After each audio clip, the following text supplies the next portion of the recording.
Hi, everybody. I hope you're having a great day. I hope it's nice where you are. It's a little drizzly here today, but not so bad. The temperature's good, and it looks like it's going to be a lovely day. Uh, a few days ago, I mentioned to you about the 50-year-old being mentioned in the Bible, and I made allusions to that portion of Scripture in the Old Testament. There's also a mention about 50 years old in the New Testament as well. In John chapter 8, as Jesus is talking with the Pharisees, they refer to him as a man who was not yet 50 years old. In fact, Jesus at that point would have been about, in his 30s. He would have been a 30 something.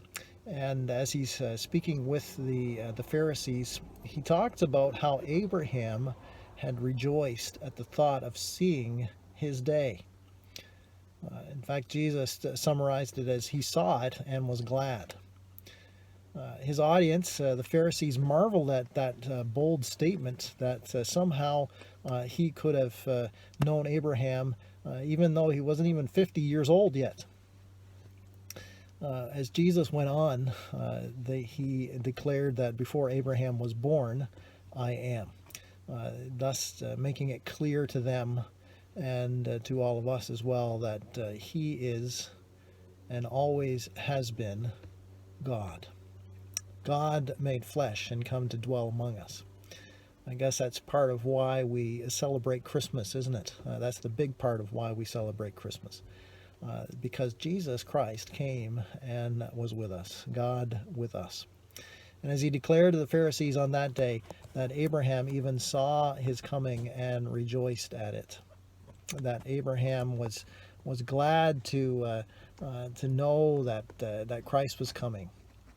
Like Abraham and his relatives are described in the book of Hebrews as people who saw the promise. In fact, they were the ones who saw the promises and welcomed them from a distance. That they were longing for the better country, for the heavenly city.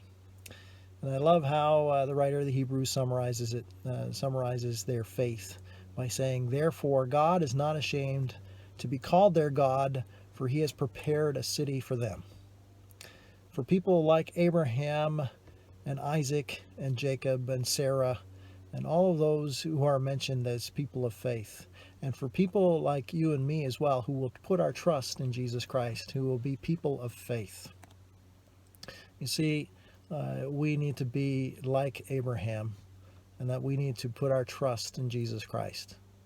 He saw the day well before it even happened, and as Jesus reminds us, Abraham rejoiced at the thought of it. So when Jesus says, I am, he can truly make that statement because he always has existed and always will. And that through Jesus Christ, through faith in him, we'll have life for eternity. Now, before I go, a few little bits of wisdom from Pastor Mackenzie. He said one time, what the world wants is not advice, but examples. Anyone can open their mouth and talk. You've probably had that experience just like I have. So let's be examples of faith, shall we? Let's be people who live out and act out our faith in Jesus Christ. And one more, the kind of person who doesn't know the meaning of fear is usually the kind who doesn't know the meaning of many other words either. So remember, the wise person knows his limits. Hope you're having a great day. God bless you.